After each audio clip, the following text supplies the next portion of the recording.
السلام عليكم ورحمة الله وبركاته. بسم الله الرحمن الرحيم.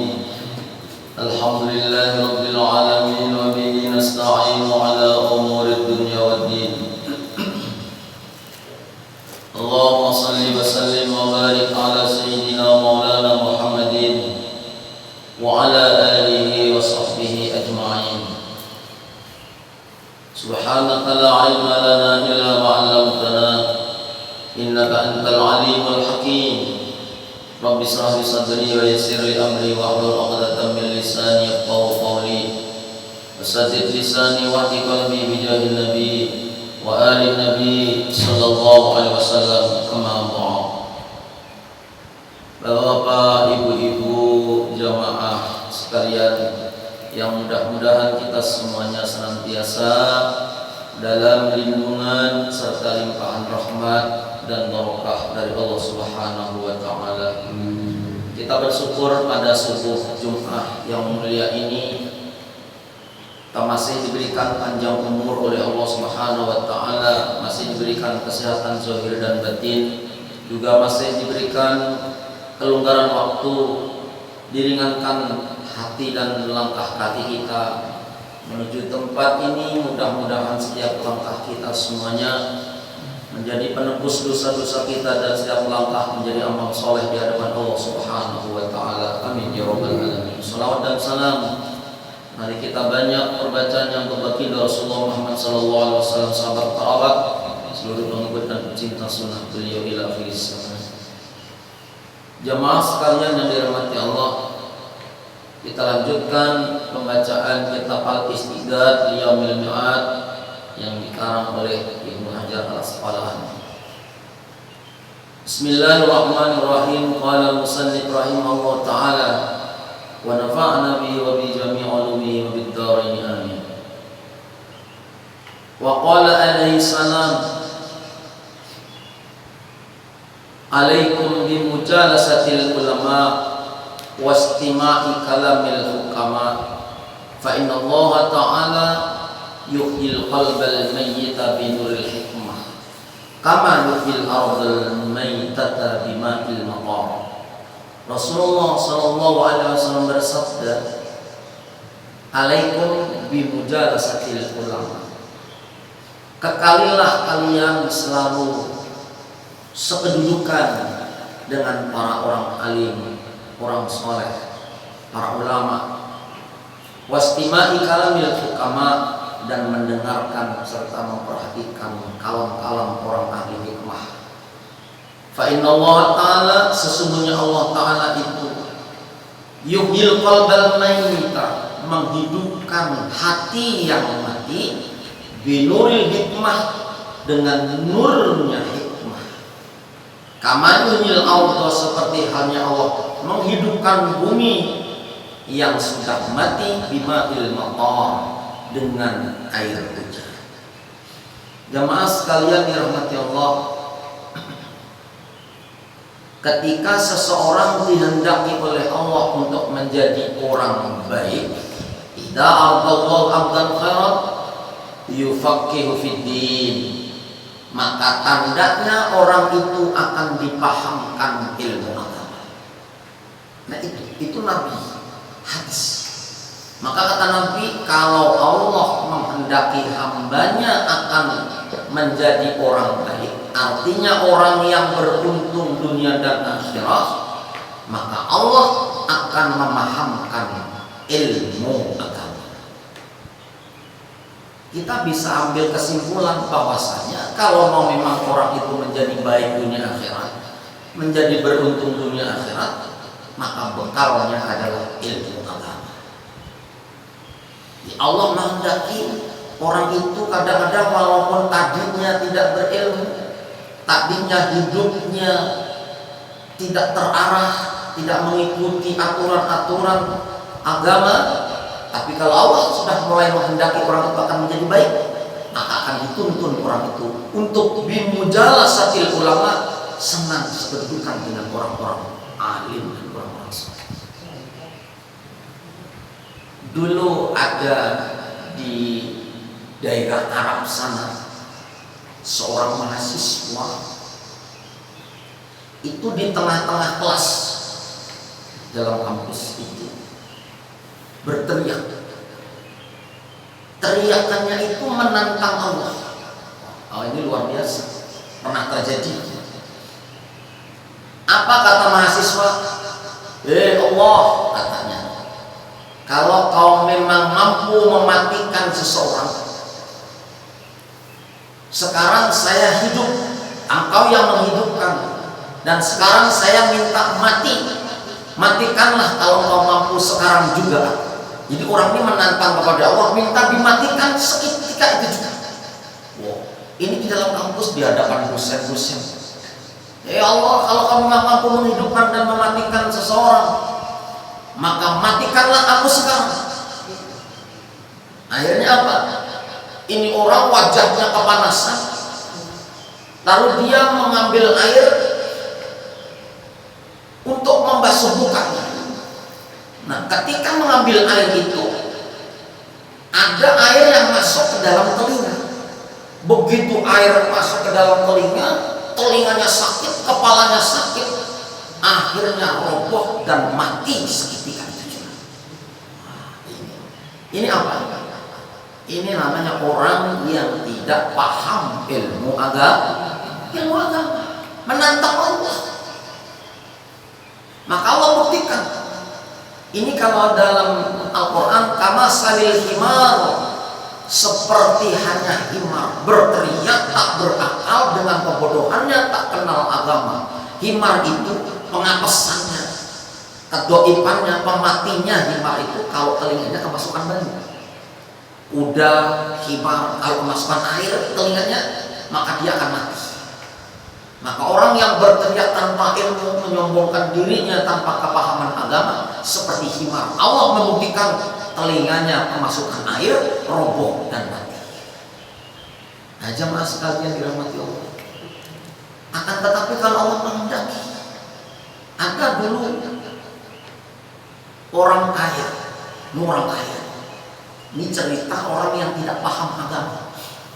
Orang kaya sakit, tapi orang kaya ini pelit. Mau berobat saya. Nah, ini kan kelihatan bodohnya ya. Mau berobat saya. Nah, dia banyak punya simpanan emas, kalung, gelang, cincin, pokoknya emas banyak, emas batangan disimpannya. Nah, cuman orang ini nggak punya istri, istrinya sudah meninggal, dan nggak punya anak, nggak punya saudara. Ini hidupnya, nggak punya istri, nggak punya anak, nggak punya saudara, karena istrinya sudah mati. Kalau anak memang nggak punya, hidup sebatang kara tapi kaya raya. Nah, waktu sakit dia mikir, wah, ini kalau saya mati, nanti harta saya akan diambil orang ini. Sedangkan saya nggak punya ahli waris, istri sudah meninggal, anak tak punya, keluarga saya tak punya, tapi saya kaya raya. Kalau saya mati, nanti hartaku pasti diambil orang-orang di sekitar. Maka daripada aku mati meninggalkan harta-hartaku yang akan diambil orang, akhirnya apa? Emas-emasnya itu semuanya diuntal. Itu ceritakan. Jadi gelangnya itu dipenyek-penyek, diuntal, emas batangan diuntalnya. Akhirnya apa? Habis emasnya masuk ke dalam perut dan mati ya. Begitu mati, nah, ada yang melihat orangnya mati, lalu dimandikan, dikapankan seperti ini. Seorang muslim juga hanya dikuburkan. Tapi ketika diangkat itu kok berat. Ketika diangkat berat, emas itu kan kecil aja kan sudah berat. Emas sekilo itu cuma satu batang korek, api itu sekilo. Akhirnya ada yang paham, oh ini di dalamnya ini beliau kan dulu banyak emasnya. Nah, bisa jadi ini di dalam perutnya ada emasnya. Akhirnya apa? Sudah dikubur, malamnya, itu para orang-orang pemburu harta karun gitu kan. Akhirnya itu digali. digali kuburnya, setelah kelihatan jenazahnya, dibuka kain kafannya, lalu dirobeklah perutnya. Dirobek. Begitu dirobek, dasar itu emasnya penuh, permata semuanya penuh dalam perutnya. Tapi ternyata ketika mau diambil emas itu disentuh, tangan-tangan orang yang menyentuh semuanya hangus terbakar. Ini terjadi. Hangus terbakar. Ternyata emas-emas yang dibawa mati itu karena sudah masuk alam akhirat. Kubur itu kan awal manazil akhir, daripada rumah-rumah akhirat. Pintu gerbang akhirat itu kuburan. Maka ketika emas itu dimasukkan ke dalam kubur, maka sudah kena sawapnya api neraka dalam kubur, akhirnya panas, akhirnya gak jadi sembuh. Dan orang tadi semua tidak ada bisa yang disembuhkan, tangannya yang sudah tersentuh emas tadi, karena itu adalah percikan dan sedikit daripada cuplikan panasnya api neraka. Ini namanya apa? Namanya orang yang tidak paham agama. Makanya dalam Al-Quran ada kalimat tabarrujal jahiliyah, hamiyatal jahiliyah, ada kalimat gonal jahiliyah.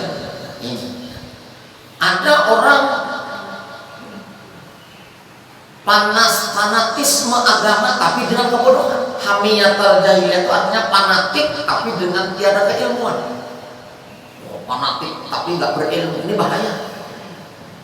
Ada lagi hukmal jahiliyah, menghukumi orang, menghakimi orang tanpa ilmu, lebih sesat lagi, sesat dan menyesatkan.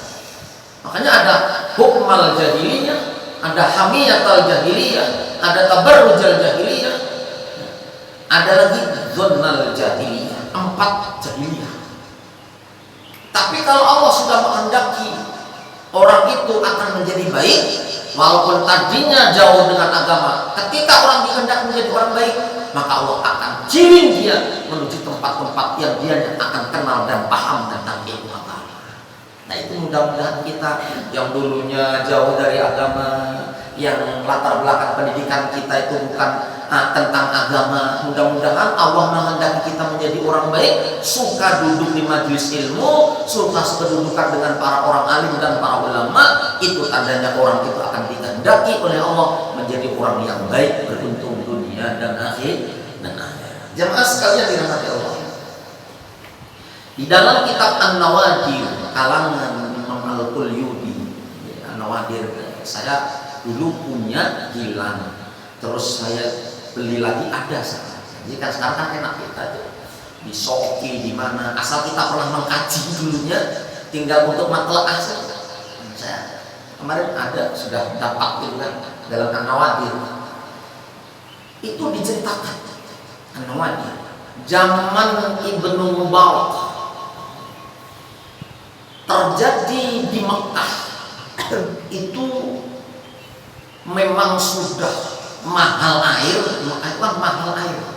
Jadi kalau kita ke Mekah, kita umroh atau haji, itu kalau mau pasokan air entah dari mana, yang penting dari luar Mekah, itu apa? Tank-tank besar, tangki-tangki besar itu datangan malam hari itu semua memompa air masuk ke dalam hotel. Jadi hotel-hotel itu pasok air dari luar Mekah. Nah, itu sampai sekarang. Makanya minyak dengan air di Mekah itu mahal air daripada minyak. Lalu apa? Ketika itu sudah bertahun-tahun orang dilanda kohok, dilanda kekeringan sangat dasar. Hanya orang-orang ngumpul, ada satu sumber saja di Arafah. Itu orang ngumpul di sana gantian mandi, minum, gak keluar dari sana. Karena apa? Baru keluar sedikit, nanti haus lagi, kering lagi, mandi. Akhirnya 1 minggu ngumpul di situ. Nanti setelah puas, setelah merasa dingin keluar lagi. Nanti datang lagi, minum lagi 1 minggu lagi. Nah itu pernah terjadi. Diterangkan oleh Imam Al-Qulyubi. Lalu apa? Ibnu Mubarak itu melihat satu sosok orangnya hitam. Disampaikan di Madinah itu atau di Makkah itu biasanya tukang buka lapak di pinggir jalan.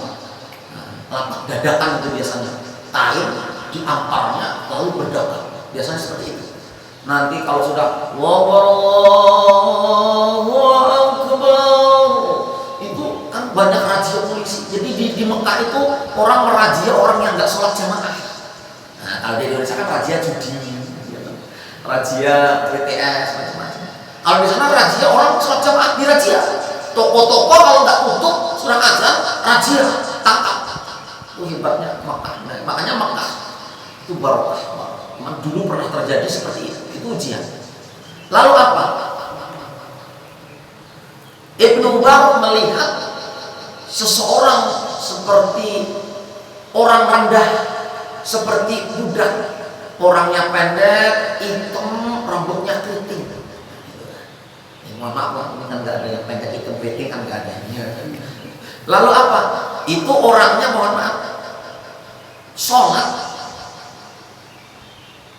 Sholat itu sujud, ketika sujud itu berdoa. Bahasa Arab kan boleh, kita tuh kalau sujud silahkan sujud terakhir itu berdoa dengan bahasa Arab, boleh dimuntung kita di lisan kita. Tapi kalau mau bahasa selain Arab di hati saja, nggak boleh kita sujud ya Allah mudah-mudahan, nggak boleh, harus di hati. Kalau mau bahasa Arab boleh, Allahumma yassir lana ziyarah Makkah wal Madinah bi barakati Muhammadin sallallahu alaihi wasallam bi syafaah, boleh bahasa Arab. Nah ini kebetulan seorang yang sosok yang hitam, rendah, kulitnya hitam, rambutnya keriting, itu waktu bersujud berdoa didengar oleh Ibnu Umar.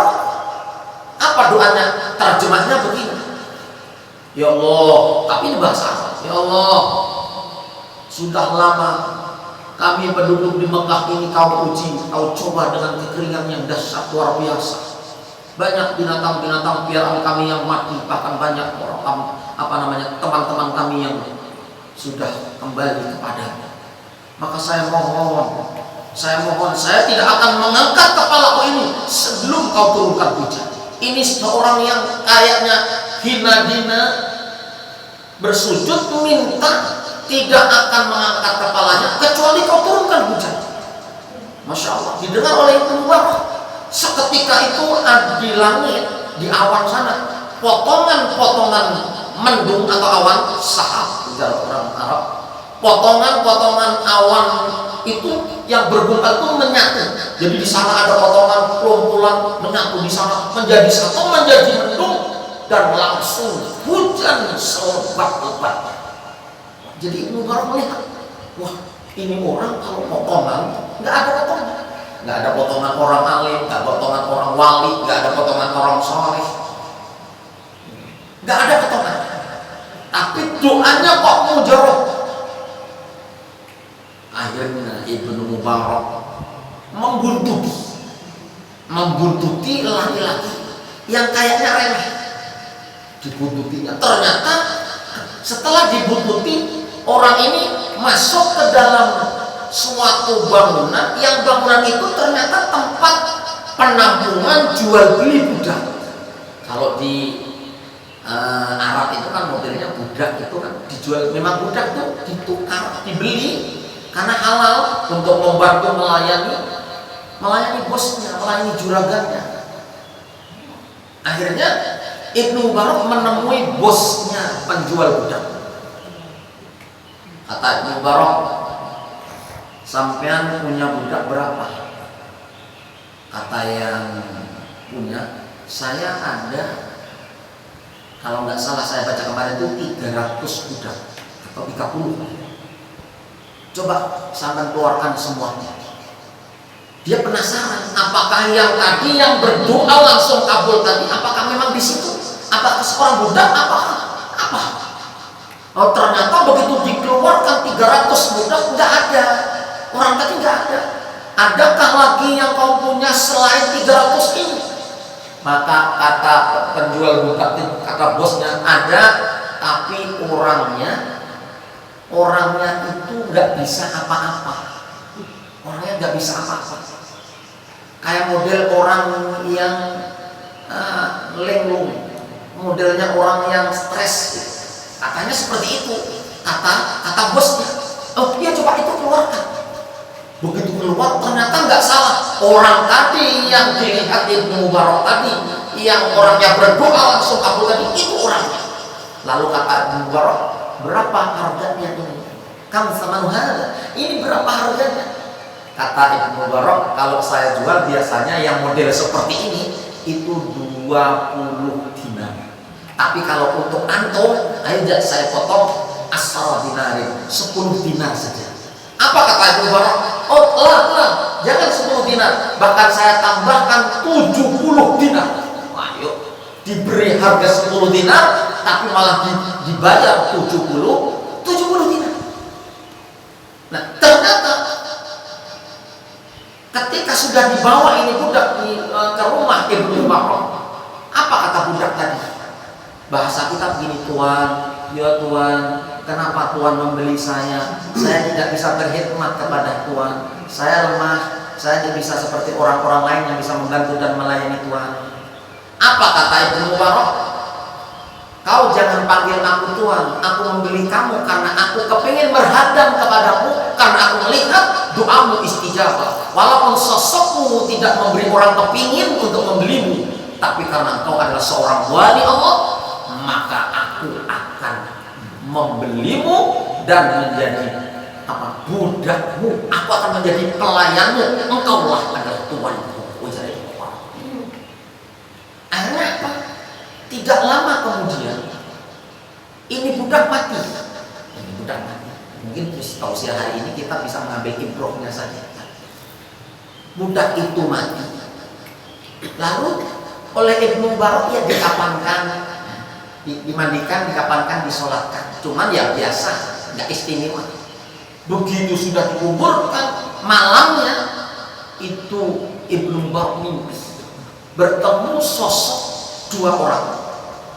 Lalu kata Rasulullah, man antuna, siapa kalian berdua?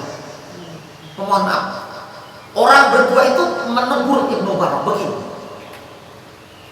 wahai Ibnu Mubarak, amma la yastahi ilallah. Hei Ibnu Mubarak, apakah engkau tidak malu dengan Allah? Wah, ini Ibnu Mubarak mimpi bertemu 2 sosok orang yang langsung menegur, Ibnu Mubarak, apakah engkau tidak malu dengan Allah? Tidak malu dengan aku, katanya.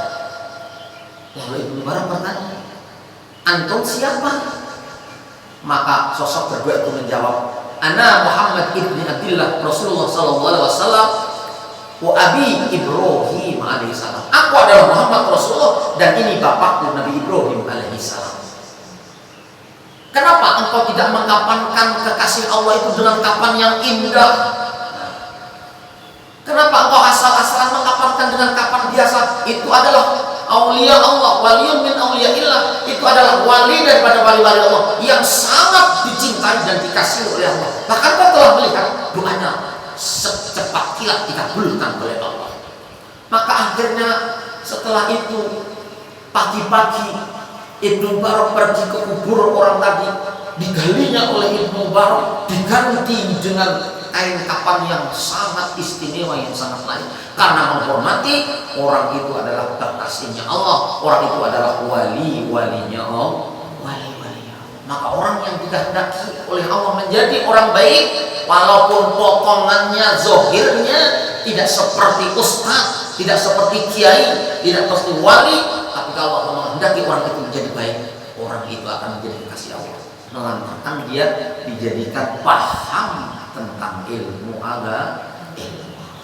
Maka penting dimanapun kita berada, sama siapapun gurunya, asal kalau jelas memang mengajarkan yang tidak membawa sesat dan menyesatkan, maka patut kita duduk bersamanya, kita belajar ilmu dengannya. Mudah-mudahan dan demikian kita akan menjadikan tawassul kita, lantaran wasilah kita dipilih oleh Allah, karena sering duduk dengan para orang alim, duduk dengan orang-orang saleh, maka dipilih Allah, dikehendaki Allah, kita menjadi orang-orang baik sehingga kehidupan kita beruntung di dunia dan di akhirat. Amin Allahumma. Mungkin itu saja cerita kita, mudah-mudahan cerita yang sangat bagus ini bisa mampu memberikan ibarat dan ibarat kepada kita supaya kita termotivasi untuk belajar ilmu agama. Karena itu Rasulullah mengatakan, pokoknya orang yang dikehendaki orang itu baik akan dipahamkan ilmu agama. Mohon maaf, berapakah anak kita? 1, 2, atau 4, jangan semuanya tidak ada yang paham tentang agama. pahamkan kita, tidak melarang. Orang yang paham agama jadi apapun insya Allah beriman dan bertakwa. Jadi pejabat kalau dia paham ilmu agama tidak akan memakan duit rakyat. Jadi orang kaya paham ilmu agama tidak akan dia menyimpan hartanya tanpa melakukan zakat, bahkan dia akan menjadi seorang dermawan. Kalau semuanya dilandasi dengan ilmu, kita mungkin sekarang belum merasa, tapi saatnya nanti ketika detik-detik kita memerlukan bimbingan zikir menghadap Allah, ketika kita sakaratul maut, mungkin yang paling dekat dengan kita tidak ada selain anak kita. Istri mungkin bisa jadi istri kita waktu kita masih berduit jaya sayang, tapi tidak sedikit istri ketika suaminya sudah tidak berduit, suaminya sudah tidak produktif lagi, ditinggalkan. Saya pernah ditelepon, ini contoh, saya pernah ditelepon di rumah sakit Bersih-Lamus. Iya betul ya. Karena mungkin orang itu pernah mendengar ceramah atau ceramah kita atau menjadi jamaah kita tidak tahu. Ditelepon, bilangnya begini, Ustaz, tolong ini kayaknya bapak saya sudah tidak bisa diharap Ustaz. Bisa lah Ustaz datang kemarin. Kebetulan saya ada waktu longgar, saya datang. Ketika saya datang, saya masuk ruangan apa? Ada ruangan ini. Saya masuk, ternyata nggak ada orang, yang ada cuma satu orang laki-laki tua yang telanjang bulat, terbuka aurat, dalam keadaan sudah tidak berdaya. Ini saya melihat laki-laki tua tidak berdaya, napasnya tinggal mungkin bisa dikatakan tinggal menunggu detik-detik kematian. Telanjang bulat, selimutnya gugur ke bawah, kanan kirinya bantalnya sudah penuh dengan air kencing dan sebagainya. Di mana anak istrinya di mana? Ternyata waktu itu anak perempuannya menggendong anak kecil. Jadi anak perempuannya punya anak kecil, sedang keluar beli sesuatu keperluan untuk ayahnya itu dan untuk anaknya itu. Rupanya lama ditinggalkannya, ini orang tua ini sampai berak di situ, sampai kencing di situ, berhamur selimutnya. Begitu anaknya datang, saya tanya, ini siapa? Ini bapak saya Ustaz. Masya Allah, kasihannya ibu saya dulu. Ini cerita tapi nyata. Dulu istri bapak saya ini luar biasa, sayang ini dan sebagainya. Begitu sudah kami bangkrut, perusahaan kami bangkrut, tidak ada ayah mengeluarkan duit, semua tabungan deposit semuanya sudah habis. Ternyata ibu saya meninggalkan kami semuanya, dia dengan laki-laki lain dan sebagainya. Masya Allah, ini terjadi. Nah, kenapa? Karena tidak paham ilmu agama. Naudzubillah, maka sungguh beruntung kita masih hidup, kita masih Masya Allah. Nah, ketika seseorang dia akan mati, kanan kirinya anak-anaknya menzikirkannya sambil mendekat ke telinganya, sambil memusuk kepalanya. Alangkah bahagianya tatkala sudah mati, anaknya yang memandikannya, anaknya yang mengkapankannya, anaknya yang menyelatkannya, bahkan dia yang menurunkan dalam kuburnya dengan selalu basah bibirnya dengan bait-bait doa untuk memintakan ampun kedua orang tuanya. Itulah kebahagiaan yang hakiki. Kenapa? Sebab karena anak-anaknya paham ilmu agama. Wallahu muwaffiq ila aqwamit thariq. Assalamualaikum warahmatullahi wabarakatuh. Innallaha wa malaikatahu yusholluna 'alan